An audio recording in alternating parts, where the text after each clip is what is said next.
Welcome back, everybody, to this Kansas City Chiefs post-game live stream. I'm your host, Michael Darcy, and I'm joined by my good friend, Austin Eckert. And tonight, we're going to break down the Kansas City Chiefs' big-time win over the Atlanta Falcons in Atlanta on Sunday Night Football. They just won this game by the final score of 22-17. It was a crazy game with a crazy finish. Nick Bolton was able to tackle the running back, Algier, behind the line of scrimmage on fourth down, giving the Chiefs the victory in week 3. First and foremost, I just want to say I just got back from Morgantown, West Virginia. I was at the KU West Virginia game yesterday, shooting the game for the student radio station. So I missed a great portion of this game. But guys, we're not going to leave you, stranded. We're not going to leave you without any coverage. Austin Eckert just hosted a live play-by-play watch party, which was very popular tonight. So I want to hear from Eckert. What did you see from this game? Break it down for me. I missed most of the first half and a lot of the third quarter. And so I want to hear from you what you think about the Chiefs' win against the Falcons. Yeah, I mean, it's a big sigh of relief. There was a ton of penalties towards the end of the game on the defense. So you definitely thought that the Falcons had a chance to close it out and go down there and, win the game with a touchdown. But, first half, looking back on it, I thought the Chiefs played well sporadically. The interception that Mahomes threw was not a good throw at all. It's just the type of throw that you can't make. Obviously, you're going to have that from time to time. But and then, we were able to get an interception later in the game. And I don't think the Chiefs were able to capitalize on that opportunity. Like, that's one thing that I think that they're going to have to work on moving forward. I know we're still here and early in the season, week 3. But, we got, played sporadically in the first half. We got a really good touchdown drive, 13-yard pass to Rashee Rice from Mahomes. Hopefully Rice is okay. I know he got banged up a little bit tonight, but I think he jogged off the field whenever he went down for a little bit. So hopefully he's all good, and hopefully he'll be back out there next week. But, sporadically played well first half. The Falcons, the 2 touchdown drives that they had, they held on to the ball quite a bit, and they were able to implement the running game pretty well. And Kirk was able to make some really nice throws out to, guys like Kyle Pitts and Darnell Mooney, another guy who I totally forgot that went to the Falcons. So, he actually had a pretty good game tonight. So, Mooney led the team. Just secondary interceptions. Sorry to cut you off, but he led them in receptions. No, you're good.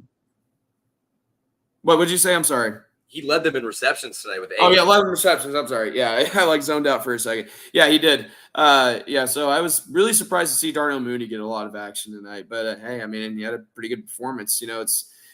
It's one of those moments, I guess, where Bears fans watch that and go, where was that when he was in Chicago? But, he's coming to a much better team, better, organization just in terms of where they're at.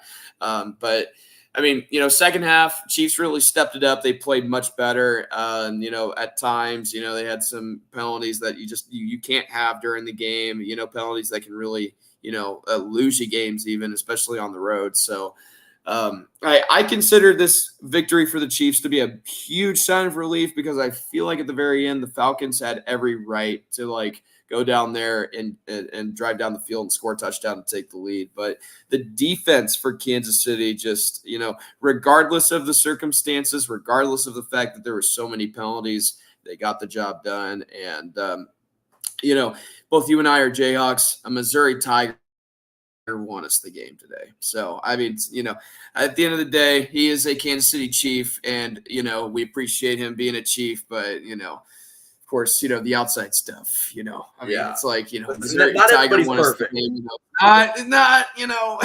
but hey, he's a Chief. That's all that matters. Yeah, and listen, again, I did not get to watch most of this football game because for the ones that just got in here, I was traveling back from West Virginia for that KU game. Rough loss in Morgantown. But from what I saw in this game, it looked like in the back end, the defense was very stout. I saw a lot of those penalties that went against the Chiefs, and most of them for good reason. They were not good penalties. They were just sloppy play by the defense, to be quite honest with you. But in the big moments when you needed them to step up and make plays, they did that. And listen, I expect this defense to bend a little bit, but I don't expect them to break. And they didn't break tonight. And listen, let's not act like the offense put them in the best position to, get off the field. The offense put them in some bad positions tonight, not converting, going forward on fourth down and not getting it, or, turning the ball over. Patrick Mahomes had that really bad interception at the end of the first half. Like, that's the kind of stuff that, makes it harder on your defense. And for them to go on the road in week 3, the first road game of the season, the first big test, and only give up 17 points to an offense that has a lot of really good weapons, I'm going to take that. And offensively, listen, we're going to talk about this offense in depth, but they didn't do good enough tonight. And quite frankly, they're lucky to escape this game with a win, but 22 points against most teams is not good enough to cut it. And listen, the biggest storyline that everybody's talking about is, where on earth is Travis Kelce? We're going to probably talk about that a lot this week. But again, I just think that when you have somebody like Rashee Rice, who I was talking about potentially being this team's number 1 wide receiver, I mean, Austin, he absolutely put on a clinic tonight. Rashee Rice had 12 catches for 110 yards and 1 touchdown catch. He was averaging 9.2 yards per catch. I mean, what is there not to say about Rashee Rice being just an absolute dog in this offense? And Travis Kelce, the guy that is really being talked about a lot, is he regressing? Is he too old? He had 4 catches for 30 yards, which, he's still struggling. But at the same time, outside of Rashee Rice, I'm looking at the receiving stats right now. Outside of Rashee Rice, nobody had a good game, and that's because the passing offense didn't really do very well. Patrick Mahomes throwing the ball was 26 of 39 for 217 and 2 touchdowns, throwing that 1 interception to Jesse Bates, a guy that really plays Mahomes very well. But the offense... It was Justin Simmons that made the interception. Simmons, my bad. You're good. Is Bates there, or is he in Cincinnati? Bates is there, yeah. Okay. I know that they picked up, I guess Simmons, the former Bronco, they picked him up, and, he's played Mahomes very well in his career. But still, like, Mahomes is still having those interceptions that you just think, okay, that's not a very characteristic throw from Mahomes. But the Chiefs were able to work around it and running the football. Yeah. Carson Steele, we're going to talk about him. 17 carries, 72 yards, averaging 4.2 yards a clip. A guy that was initially going to be at a wedding on this night. He was able to, skip out on that and be a primetime player on Sunday Night Football, going for 72 yards on 17 carries. And without Carson Steele, you probably do not win this football game. No, you don't. I mean, lots of, questions surrounding the run game, of course, for Kansas City. It's like, this is pretty loud, but Carson Steele really stepped it up. I thought he had a really solid night. Samaje Perine had a really had a decent game. I thought he had some nice runs at times. Hopefully Steele was okay. I know he got banged up a little bit in this game. So you just got to make sure he stays healthy, of course. And, when's Kareem Hunt going to play? I mean, I don't know. Week 2 or week 3? Week 2. 2 weeks from now, maybe next week. I think that, listen, they're trying to get him back to the active roster as quickly as possible. But the guy didn't play football, all of training camp or the preseason. Yeah. He's out of shape, football shape. And it's going to take him a week or 2 to get back. But listen, this win was so important. This was your first road test of the season. And I didn't expect the offense to be perfect. I expected them to be better than that. But again, this was the theme all of last season. The offense doesn't look very good. The defense steps up and wins the game. And that's what we saw today with Nick Bolton, tackling out here behind the line of scrimmage, sending this game, back to the Chiefs' favor, and the Chiefs won this game.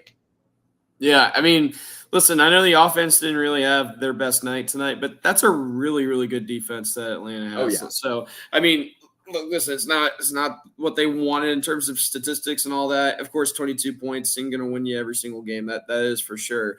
Because I mean, like, the NFL is usually perceived as like a low scoring, football league sometimes. Yeah. But you could also argue it's also high scoring too, because people perceive college football like it's always high scoring. People are going to put up 60 points every single game, all that stuff. But I mean, with this, this is a really good defense. And like you said, this is like their biggest test, early test in the season. And they went up against one of the best defenses in the league, and they got the job done. That's really all that matters. But of course, moving forward, just you got to protect the football. Mahomes has already thrown for 4 interceptions. Yeah. So, I worry that he's going to throw another one in a certain situation towards the end of the game that's going to, lose you a game or two, and you don't want that to happen. But Mahomes is going to get better from it, and he's been making good throws, throughout these 3 games, and he's looked really good. Other than that, so.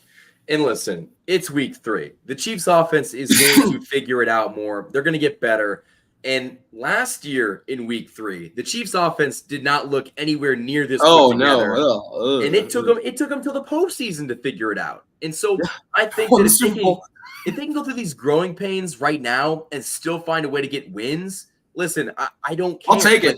I'll take it all day. Yeah, at the end of the day, a win is a win in the NFL. And when you have, these kind of road wins against, non-conference opponents, they're big. They're huge. I mean, who knows where Atlanta's going to be towards the end of the year. But, that's a really good test for this Chiefs team that is just going to get better as the season goes along. But, Austin, my question for you is offensively, how are you going to, shore up some things and maybe convert more? What did you see today from the maybe lack of conversion on 3rd and short or 4th down, where if they could have just done it, it would have kept them on the field and they could have gone down and scored? I mean, I thought we lost the battle up front at times. I thought the front line for the Falcons defense was pretty good. I thought they brought some pressure all throughout the game. And I felt like they had the momentum on their side for at least most of the game. I thought, we had good protection at times in the run game. But, I mean, really, I felt like Kansas City got beat up front a little bit tonight. Okay. And even though Kansas City came out on top with the dub, still at the same time, you just got to protect Mahomes better.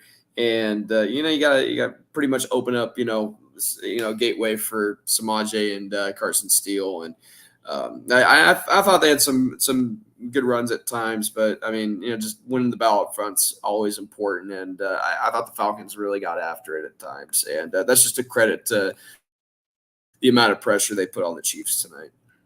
Well, it is worth noting that Wanya Morris made his season debut starting at left tackle for this team. Man, yeah. Kingsley Suamataia, listen, I think that he's going to get a shot this year. Obviously, he won the job out of camp, but there are some serious question marks around the future of him in Kansas City. I mean, they saw 2 games, I guess 1.5 games, and decided, whoa, we got to get him out of here. Yeah, we got to get him right because he's not. Yeah, and Wanya did struggle. Just coming around the edge every single play. That's what I'm saying. Me off last week. But Wanya did look okay today. There was a couple plays that he got beat, which is to be expected. Yeah. It's Wanya Morris. But, I think that all things considered, you got to win the battle up front, because if you can't do that, good luck running the ball in those short yardage situations, or, getting the time for Mahomes to throw it on big downs. That is going to be so crucial going forward, that your offensive line can supply the protection to keep Mahomes healthy for the season. But, again, getting back to the game, I think that when you look at it, this defense is just as good as they were last year, and it's so early on in the season. But listen, this Atlanta Falcons offense is good. There's a lot of great names on it. Kirk Cousins looked pretty good last week on primetime, and he didn't really look that great today. I was looking at it right now. He had that's not really a great stat, but he had 11.6 yards per attempt in the first half, which is the highest he's had. His highest actually since week 11 of last year. But at the same time, Kirk Cousins, I don't think looked great from what I saw. I think that he was able to convert sometimes, but at the end of the day, on the big downs when you needed him to make a play, it didn't happen. Yeah, I mean, you think about his Achilles injury from last season, and you think about, is it, still affecting him or not? Even though he's, healthy to play football again, you can tell that, he's not, putting, enough, he's not putting as much weight or power into that leg, when he throws, now. And we kind of saw that a little bit last week in their game against Philadelphia. So, I mean, look, Kirk's just getting older, and I feel like, his body motion is going to change just to protect him better and avoid potential injury again, just like last year. So, I mean, I guess it comes down to those things. But, yeah, I mean, he struggled at times for sure, and we knew that Kirk was going to sling the ball all over the place because that's what he does in every single game, and that's what he's known for. And, I'm a fan of Kirk Cousins personally because of that Netflix documentary, quarterbacks with Mahomes in it. Also, Obviously, there's a story of me going to the Colts game and seeing the biggest comeback in the NFL history, all that stuff. I love Kirk Cousins, and I am a fan of him, and I feel like he deserves more credit than people are giving him for, because like people usually they criticize him easily, and I get it sometimes. Like he's got to make certain throws, but like the dude, like he puts in so much effort out there on the football field, and if you really watch a full game of Kirk Cousins playing football, you would understand that. And I get it. He hadn't won big games that much, when he was at, Minnesota and then other places. But I mean, still at the end of the day, really good quarterback, but he's just getting old. And he did struggle, but I thought he made some really nice throws tonight for sure. Listen, I mean, Big Kirko, as they called him, he's chains. putting his team in a position to win. And at the end of the day, the Chiefs defense just got the better of them. But they were driving late in the fourth quarter with a chance to win, and they just weren't able to get it done. But at the same time, he puts you in that position. And that leads into the team stats that I wanted to read off really quickly. Total yards. The Chiefs had 345 total yards, and the Falcons only had 311. But actually, passing yards-wise, Kirk Cousins had more passing yards than Patrick Mahomes. He threw for 229, and Patrick Mahomes only threw for 217. Rushing yards, the Chiefs absolutely dominated the Falcons. They had 128 rushing yards opposed to the Falcons' 82. And actually, this is interesting. The Falcons got more yards per play with 5.6 to the Chiefs' 4.8. So that's interesting. But if we look at first downs, the Chiefs had more first downs. They converted more on fourth down, and they ran more total plays. And the Chiefs did not allow any sacks, while the Falcons allowed 2. And Felix had that really big strip sack that I think they ended up kicking out of bounds. And Bijan kicked it out of bounds, and then they called illegal kicking, I guess. And I was kind of saying, you're playing the wrong kind of football right now, Bijan. Yeah. But at the same time, though, we finally saw something good from Felix, and it really helped this team. That was a memorable play from this game. And absolutely. It's just going to take a couple of those for him to really, start Big getting acclimated. Booster. Yeah, exactly. But then the last stat that I wanted to read off really quickly, third down efficiency. I think this is a make or break stat for a lot of teams, the Chiefs included. The Falcons were 2 of 9, but the Chiefs were 6 of 14. 6 of 14 is not great, guys, but 2 of 9 is worse. And so I do think the Chiefs are going to have to figure out a way to correct those things, become a more efficient football team on third down. But listen, again, on the road, the offense is still trying to figure out their identity without Hollywood Brown, and Travis Kelce's still sputtering. And so I understand why they might not be as efficient on third down, when in the past, Travis Kelce was the go-to guy, and he would just be out there and wide open for Mahomes to throw it to. That hasn't been the case this year. No, it hasn't, at least yet. But yeah, I mean, we're still here early in the season. I mean, it was a heck of a game, and I'm glad that the Chiefs just came out on top. I mean, because when we did the schedule prediction video, I guess, or the recording, and we were talking about the Atlanta game, I just thought in the back of my head, the Chiefs could lose, they could lose, and I was like, nah, but I'm going to say that they win, because I don't know. I mean, I felt confident about that game kind of, a few weeks ago, and I knew the Falcons were going to be good, but big win indeed, and still a lot of football to play, and things can still change. So we just got to keep playing the way that they are, and I feel like they're on the right track offensively. I feel like they'll clean it up, and they'll be better next week. I hope so. And listen, all the Chiefs can do is learn from their mistakes and improve next week. I will say that for this team to be 3-0, it feels a lot better than what they were last season. And so all these offensive issues, all these issues that we're having, Rashee Rice is butting into a number one wide receiver. Dropping an interception, touchdown. Yeah, but we're seeing more success from Rashee Rice, and this offense is still looking better than they did last year. He's grown up. I mean, he's only in year 2, but I mean, dude looks like a completely different receiver, I think, this year. And I just when he's crossing the middle, I mean, he's unstoppable. I mean, that's what they do best with him, and he's doing pretty good at that. And just think about what will happen when Xavier Worthy becomes a part of this offense. Oh my gosh, he's going to be good. He's going to be one of the best. I mean, he's going to be one of the most talented wide receivers in the league, I think, at one point. He had one of those plays earlier today where he almost caught a touchdown pass. It got broken up by former Chief Mike Hughes. I didn't know Mike Hughes was still in the NFL. I realized that after. Yeah, I realized that after. I didn't realize it was Mike Hughes that broke it up, and I was like, oh, okay. Oh, all right. Mm-hmm. Which is crazy because the play that I remember Mike Hughes for was being an absolute garbage can in that AFC divisional round against the Bengals where Gabe Davis went absolutely off. And on that final play of the game, what I thought was the final play of the game, Gabe Davis was wide open in the end zone for that touchdown because Mike Hughes fell down. Like, Mike Hughes' legacy in Kansas City is not great. At least the Chiefs won. Doesn't matter. At least the Chiefs won. I mean, yeah, it felt like my life was over at that point for sure because I was definitely like, dang. So, but it was a rough one. It was a rough one for sure. Yeah, it was an up and down night for me, though. I mean,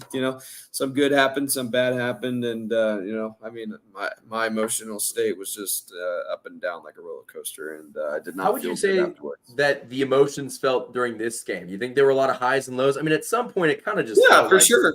Yeah, I mean, like I felt it peak like in the fourth because we got the turnover on downs, right? And then we literally like give the ball right back to Atlanta, and we keep getting these penalties, like penalty after penalty after penalty, and I'm like, dude, come on. And then we somehow get a stop, and I'm like, oh my gosh, I'm just happy we won. So yeah, I mean, listen, I didn't get to watch all this game again for the people that just joined this live stream. I was traveling back from West Virginia. I caught a little bit of the second half and a lot of the fourth quarter. And what I saw from this offense, left a little bit to be desired. But at the same time, we were able to see, Rashee Rice go off and kind of lead this team in receptions. And Carson Steele ran the ball. And Patrick Mahomes, even though, he didn't really have a lot working tonight, he did enough to win. And listen, defensively, we can talk about some of the penalties that they committed late in the game.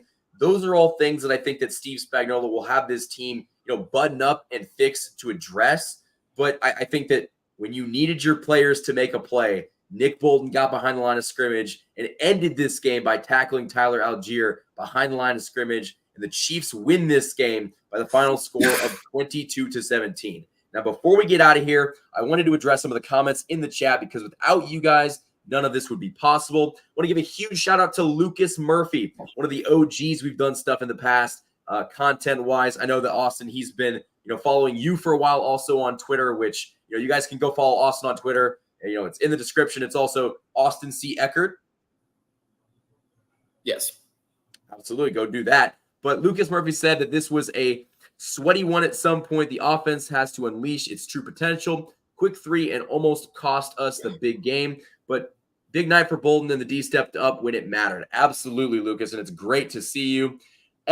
Cobra King X says Mahomes, in typical fashion, played mediocre, and of course he has to be blatant no call to benefit the Chiefs. Well, I will say that he's just trying to start stuff. Listen, we appreciate the comment, but listen, one thing I will say before I address Peyton's comment: the Chiefs always seemingly get the calls. But pass interference is not something that is ever enforced fairly. We could go back to last week. Man. We could go back to last week when Rashee Rice got absolutely destroyed, not on that 4th and 16 play. Oh yeah. Earlier on in the game, they didn't get any kind of call. So listen, pass interference is not enforced correctly. They just aren't consistent. And if you're mad about that, go take it up with the NFL. But Peyton says that these games always make him nervous. Wish it was easy. It never is easy. But what a great win. No. So glad he drafted Bolton. He's been nothing short of a beast ever since we drafted him. Absolutely. He's one of the better linebackers, in the NFL when it comes to just pure tackling. And that's just, one of the great things about this defense. You don't have guys that that are scared to go out there and make a big hit. And he did that in this game. And he's the biggest reason why the Chiefs are going back to Kansas City with a victory. So, Eckert, my final question for you is where can the people find you and how can they interact with you going forward? Well, you mentioned my Twitter and my YouTube platform, both Austin C. Eckert right down here. subscribe to my YouTube platform. I've got some videos up there. I might, maybe post some more of my own, eventually. And then also, of course, follow my Twitter at Austin C. Eckert as well. I'm on there almost every single day, if not every day. I mean, at least I admit to it. But go follow me on there. And yeah.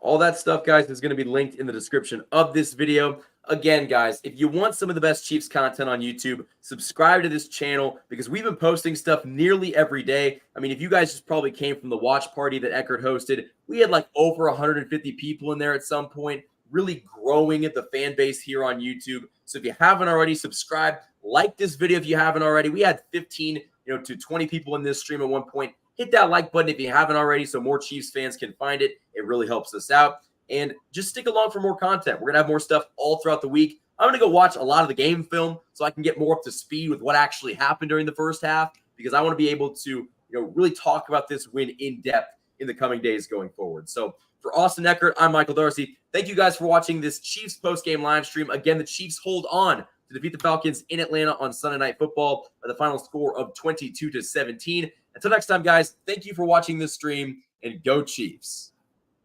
Go Chiefs.